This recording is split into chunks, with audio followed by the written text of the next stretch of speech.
Dear professors, dear TAs, and dear classmates, my name is Omid Razani. In the next few slides that you're going to see, I'm going to talk about the laws of thermodynamics, but within the context of the protein folding inside a biological cell. But what's going to be the problem? We are going to talk about the laws of thermodynamics in order to see how a linear sequence of amino acids, which is going to be the primary structures of a protein, is going to be folded into a stable structure, which is going to be a folded structure at the tertiary ones, that it becomes structurally functional inside the cell. But all the things that you're going to learn, it's not going to be specific for the protein folding. You can also take it to the protein ligand binding, which is a hot topic research in either drug designs or also medicinary, I should say, chemistry. At the end of this presentation, you're going to see that finding the optimal folded structures of a protein is not a huge mystery, I should say. It's essentially, it comes down to the problem of optimization. And essentially, we are going to define the Gibbs energy, which we have seen that on different modules of the book. We're going to find the Gibbs free energy, I should say, in the energy surface.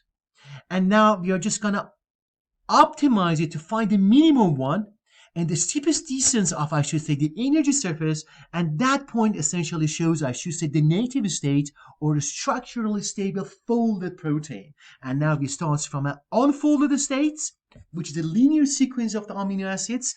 Then we minimize it on the energy surface to find the minimal, I should say, of the free, I should say, Gibbs energy, which is related to the native state of the protein. But within the biological context, it's going to be a little bit tricky because that way we are not looking for a global, I should say, minimization. That's not a global search by a protein. The protein has a very smart and tricky way not to go all the, I should say, in high dimension search for the minimal one. We're going to talk about that smart way of the biological cells also. But why protein folding is going to be very important? Why? Because, for example, some of the neurodegenerative diseases like the Alzheimer, which shows, I should say, some neural atrophy at the prefrontal cortex of the brain, or somehow the temporal ones, which leads to the dementia, essentially is a result of the protein misfolding of a very important protein in the body, which is called amyloid beta. In the Alzheimer disease, the protein amyloid beta is not going to be properly folded. It's misfolded. It's the conformation which it takes is not what is going to be structurally suitable for its function. Then when people age, essentially they fight against the laws of the thermodynamics. One day, I should say, alpha amyloid beta protein which they have gets misfolded, and they just becomes, I should say, group in some parts of the neural tissue, which you see that the histology of the brain slide of someone who has been diagnosed with the Alzheimer, and you see that the amyloid beta, when they get misfolded, they conglomerate on one part of, I should say, the cell. And the protein, as I said, it's amyloid beta. It has 36, around 43 amino acids. And if you wonder what is an amino acid, I have a quick reminder for you that amino acids is, I should say, there is an alpha carbon there, which is attached to 4 different groups: the carboxyl group, the amino group, a hydrogen, and more importantly, the side chain. The side chain, which is going to be very important into the protein folding, because depending on the nature of the side chain, either it's going to be polar, it's going to be charged electrically, or it's going to be, I should say, neutral. It plays a crucial role in the protein folding structure after it's synthesized, I should say, in the nucleus, in the endoplasmic reticulum. Okay, now, in order to just answer how the protein is going to be folded, we are going to talk about with the free, I should say, Gibbs energy.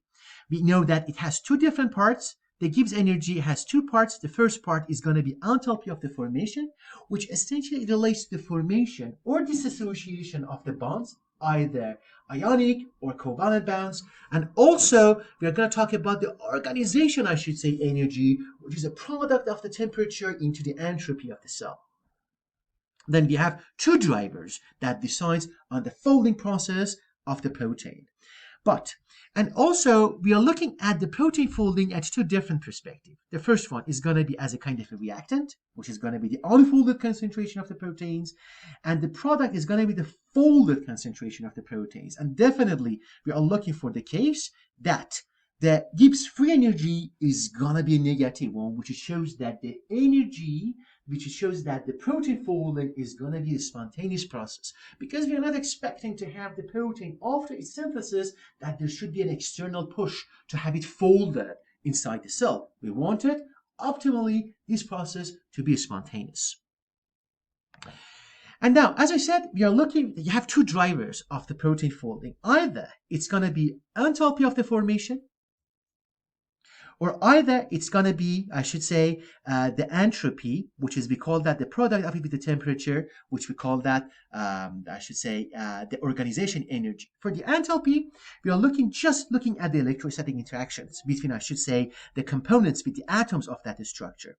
And now, what do I mean? For example, the side chains of the atom in the amino acids, they can interact either by, I should say, by the hydrogen bound between the hydrogen and the oxygen on the nitrogen of the side, I should say, of the neighboring atoms. For example, in the alpha helix or beta sheets, which are the secondary structures of the protein, hydrogen bound is crucial. And you know that the hydrogen bound, if that's going to happen, it's enthalpically, this is favorable for us. And also, sometimes when the side chain just gets close to each other, they have some kind of transient polars, dipoles, that they also electrostatically, they interact with each other. Then so far, we talked about the enthalpy of formation of the bounds, of the protein, I should say, folding. And now I'm going to talk about the entropy. Normally for the proteins, the entropy, it's going to be selected in a way, the formation is going to be selected in a way that the entropy is going to be maximized. Because if the entropy is maximized, we know that the organization energy essentially is the subtraction of the enthalpy minus, I should say, the organization energy. Then that way, if entropy is maximized, we have the Gibbs free energy is decreased. Then now, the hydrophobic effect, which is collapsing of the side chain of the amino acids internally and inwardly in order to avoid the hydrogen bonds of the water or the solvent, it plays a huge role in the decrease of the entropy of the amino acids, because now they have a collection of fewer conformation that they can adapt to, but at the same time that's compensated with the increase of the entropy of the water, which is going to be an increase in the entropy of the universe in that solution. But the thing which is going to be very interesting to talk about is that imagine that we have an amino acid chain. It has at least 9, I should say, degrees of freedom, because it can be identified by 3 different sets of the angles, psi, phi, and omega.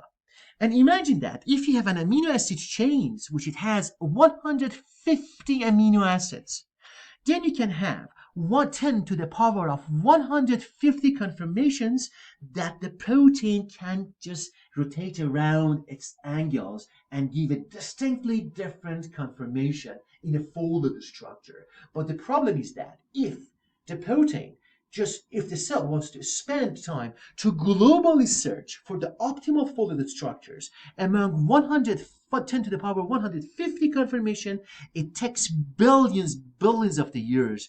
But what happens, cells normally do their folding within a fraction of a second, which is going to be either within the range of the picoseconds or microseconds. But how that's happened, how the cell decides, how the cell can just overcome that problem.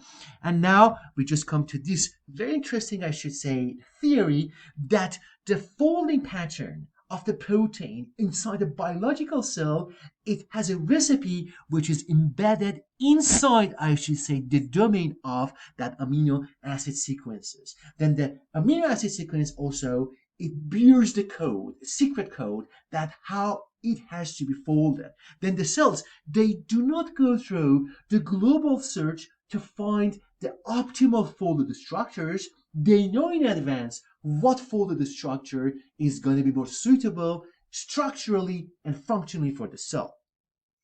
However, than when we just simulate this kind of folding process. For example, this one is a simulation using the multi-correlative simulation, but for this one, as you can see, we always, as I showed that on the previous slides, we always come to the steepest descents to find the minimal point of the Gibbs free energy.